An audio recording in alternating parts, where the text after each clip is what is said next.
Hey everyone, it's Lyle from Kingstein Productions. Today's movie review is about the Pee Pee Poo Poo Man. Say his name. You might be laughing now, but it won't be funny when he kills you.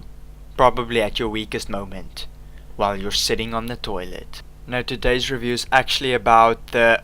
Wait, don't think it, don't say it. Don't think it, don't say it. Don't think it, don't say it. It's already too late. He's here for me. But you guys can still get away. Don't watch this review. Do not listen to his name. And do not repeat it. Do not think it. And do not write it. Everything I just said is the logic of this movie. It's like the Bye Bye Man is a amalgamated, poorly produced version of Nightmare on Elm Street, The Rings, Slender Man, and Final Destination. Oh, and why don't we just throw in Lights Out as well, because that would be fun, right? Oh, but no, the Bye Bye Man isn't alone.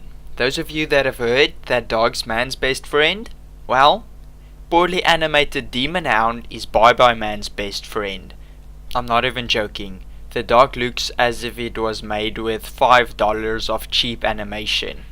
This movie tries really hard to mess with your mind, but ends up failing every time because you pick up on what it's trying to do after the first attempt, and then you're just predicting what happens throughout the entire movie, which is not what I'm looking for in horror. I want to be scared, and this wasn't scary most of the time.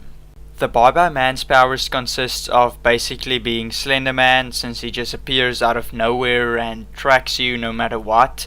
He even has a sort of look-alike feeling to Slender Man, since he's a long, white, pale looking man who wears a black coat, which could almost be like the black suit Slender Man wears. Only difference is Slender Man doesn't have a mouth or eyes, and the Bye Bye Man does. He also has long, pointy fingers that can scratch things. And he's like Nightmare on Elm Street's Freddy Krueger and the woman from Lights Out, who lives in your brain and feeds on your fear, and you can't escape him because he's inside of you. Now this is also sort of like Final Destination, where if you tell his name to someone, they're also gonna die, so it's just a matter of time or who dies first. And it's like The Rings. You give the person the tape to watch and your life is spared. But except here, if you tell Bye Bye Man's name to someone, you die as well, and that person dies. So it's a lose-lose situation for everybody that knows Bye Bye Man. This movie opens with a man walking in his street asking everybody he knows who he told the name to, if they told anybody, and if they say yes, he just asks who, and they tell him, and he shoots them with his shotgun. And if they say no, he just shoots them with his shotgun anyway. So, and then he tried to kill himself, but the gun didn't want to fire because it was probably out of ammo, because he shot a lot of people. And then he like downs a can of drain cleaner, and it's very gross because then his guts just comes out of his mouth. Or it was terrible. Didn't look very good at all. Further in the movie, this couple and their friend buys a house, and it's a very creepy house that's isolated and in the woods, so you know good stuff is not going to happen. Then when you get into the house, it has upstairs and a basement. Now if you follow the horror movie rules, you know that a house that has more than one floor usually doesn't have any good things happen inside of it, and that is exactly what happened in this thing. The only rules they didn't follow were that the dog dies, because they didn't have a dog, luckily.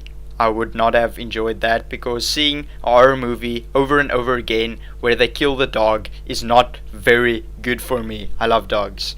And the other one is the black guy dies first, and he's actually the only one that survived until Bye Bye Man gets him after the movie, because the Bye Bye Man gets everybody. Throughout this entire movie, the Bye Bye Man basically plays cruel Jedi mind tricks on everybody so that they could kill each other. The one girl ran in front of a train because she thought she was saving somebody. The other guy shot his girlfriend after she stabbed the other friend with scissors repeatedly. and then he blew his own brains out. And at the end of the movie, the guy that survives tells 2 other people about the Bye Bye Man, and they're also gonna die, most definitely. One of the dumbest scenes in this entire movie is one of the dumbest scenes in any movie I have seen in quite some time. The main character is a college student with a smartphone, but when he needs to get information about something, he goes to the library. First of all, what even is that?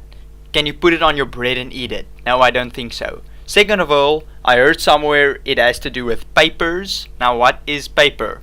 I mean, can you put that on your bread? Probably not, because I haven't even heard of it. So when the guy is at this library, he searches on an old computer a bunch of phrases and sentences like a complete noob in getting information. And why the old computer? I'm pretty sure his college campus has a better PC than this library. Now this must be some weird thing because of a small town in a fictional world that they are acting so stupid. I cannot think of any other explanation than that. So yeah, that's my final thoughts on this movie. It was basically a disappointment. Didn't scare me at all. Actually, it scared me like 2 or 3 times because I wasn't paying attention on the TV and I was reading comic books, and then when I looked up, this face just popped up and I almost wet myself. That was like 2 times. So otherwise it was a disappointment. It should be a shame to call itself a horror movie, really. If it looks into the mirror in the mornings, it should feel ashamed. Now, I know I said I'm only gonna do a review about something I enjoyed or something that was really good.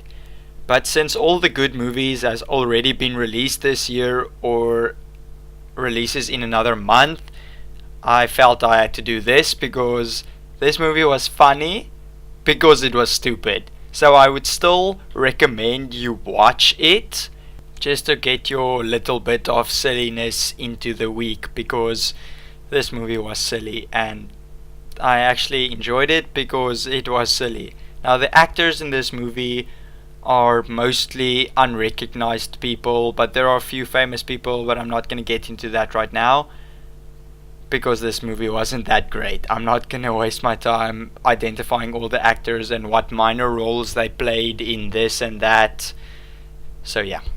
Right then, that's going to do it for today, guys. I hope you liked the different type of review we did today. Please tell me in the comment section down below what you thought about this movie. Maybe you really liked it.